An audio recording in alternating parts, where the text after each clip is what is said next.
Hey, what's up guys? Welcome back to the channel. In today's video, I have a pretty unique topic. I was taking a look through David Sirlin's Twitter replies. If you don't know who David Sirlin is, he is one of the main people working on the next Battlefield. He is heavily associated with pretty much saving Battlefield 4. He created the CTE for that game.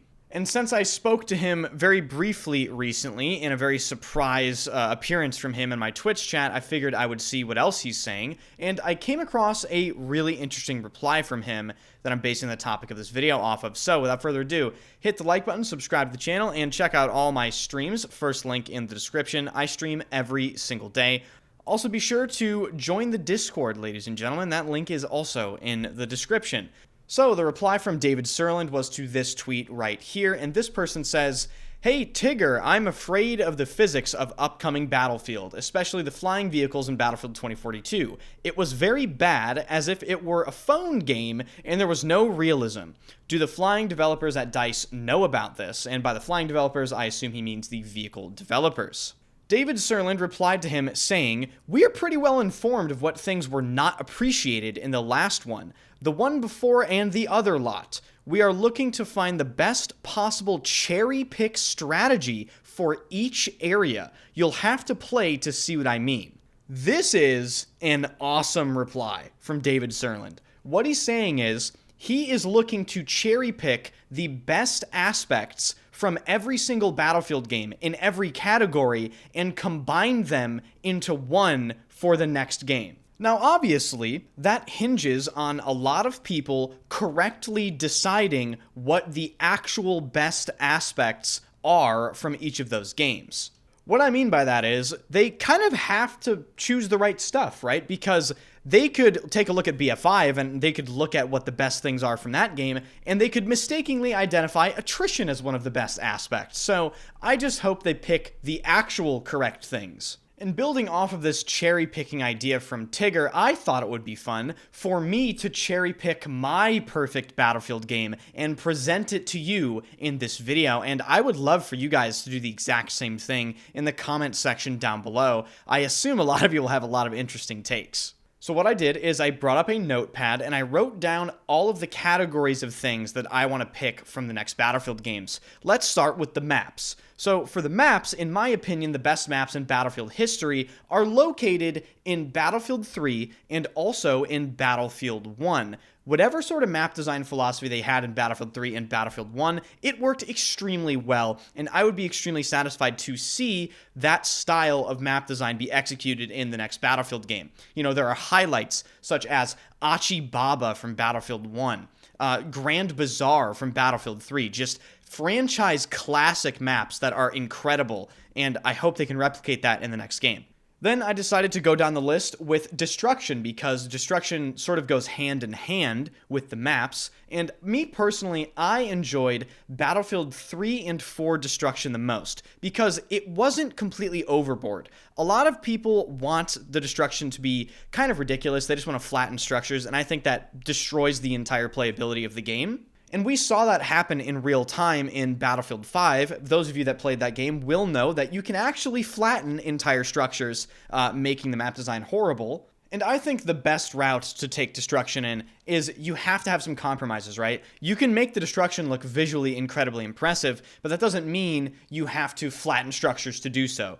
You can set up the destruction to work in a way where you can blow certain walls of buildings out, and other walls you can only partially destroy. That is kind of how Battlefield 3 worked, and if you remember in Battlefield 4, sometimes the entire building would collapse, but it would leave a big rubble pile to play around. Ultimately, I do believe that that is one of the best ways you can go about that. Now we're going to go to vehicles. Oh, vehicles. This should be pretty controversial. I imagine a lot of people have different answers for this in the comment section when they comment their own perfect Battlefield game.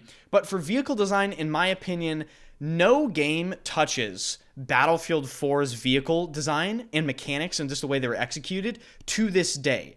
And yes, I'm fully aware some people will comment, oh, the vehicles are overpowered, and the helicopters are so annoying, and the tanks were so annoying.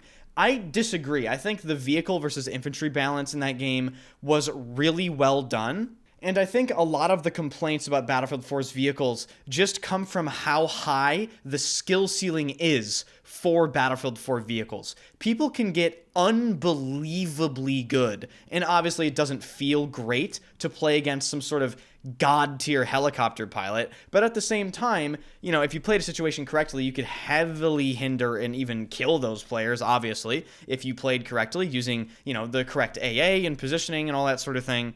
But I think the thing that sets Battlefield 4's vehicle design apart is the way they feel and their mechanics. So, like I mentioned, the skill ceiling was incredibly high for Battlefield 4 vehicles, and that is a good thing. You don't want easily usable vehicles. You don't want everyone to be good at using them. You need to have vehicles that take time to learn, that have mechanics like speed control in Battlefield 4. In order to turn correctly, you're going to need to keep a speed of 313. And as a result of there being a mechanic in place that determines how fast or slowly some players can turn, it just creates a skill gap, and I do believe that is a very good thing for gameplay.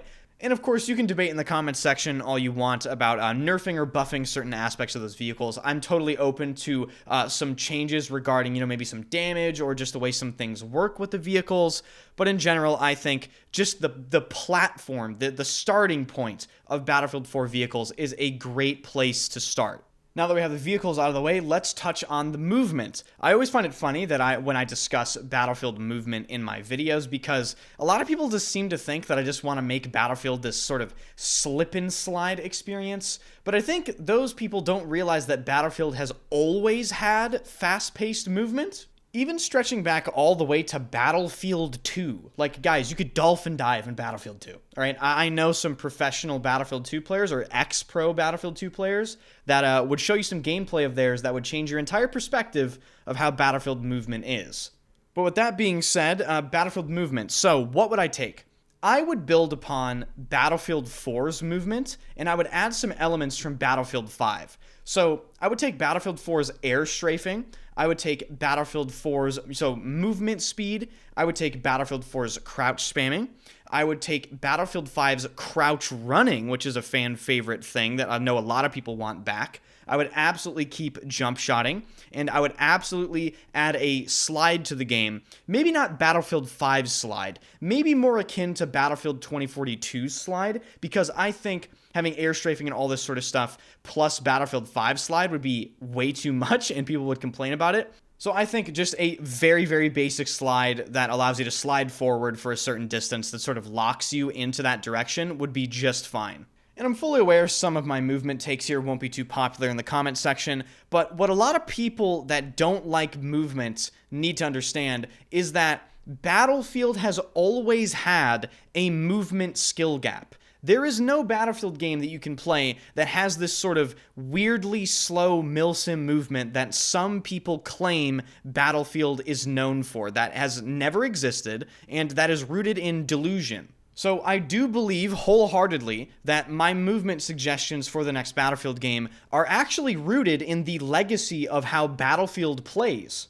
I'm not taking any cues from Call of Duty. I'm not taking any cues from Apex Legends. I am taking cues from Battlefield titles. And on top of that, I'm also taking inspiration from what modern gamers expect from a Battlefield game. Whether you like it or not, Battlefield is going to have to try to appeal to a wide range of audiences, and this is a casual sort of arcade FPS. The movement can't be slow and boring, guys. I'm sorry.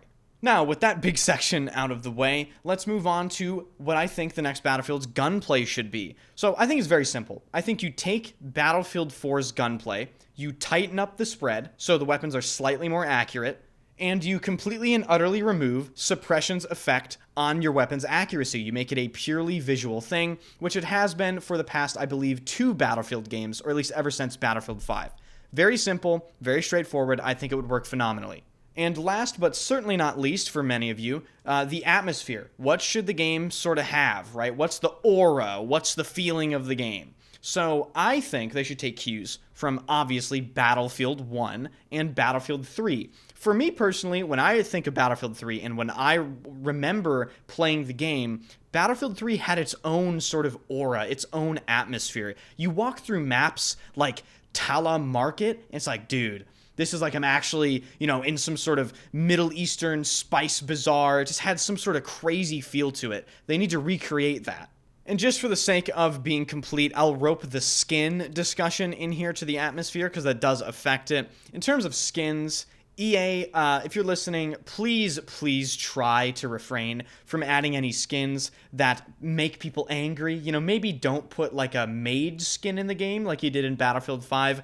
Keep to more realistic, authentic skin options that complement the atmosphere of the game. You have an infinite array of realistic military sort of uniforms and gadgets and gizmos to choose from that will fit the atmosphere of the next Battlefield game very, very nicely. And with that, I think that about does it. I don't really think it's that complex. There's about 5, maybe 6 categories you can go over, and that'll give you a good idea, a good picture of what this next Battlefield game should sort of kind of look like, in my opinion. Please let me know your thoughts in the comment section down below. I will be reading them. Be sure to hit the like button, subscribe to the channel, join the Discord, and swing by the streams because I stream every single day at twitch.tv/enders. First link in the description. Hopefully I'll see you guys there.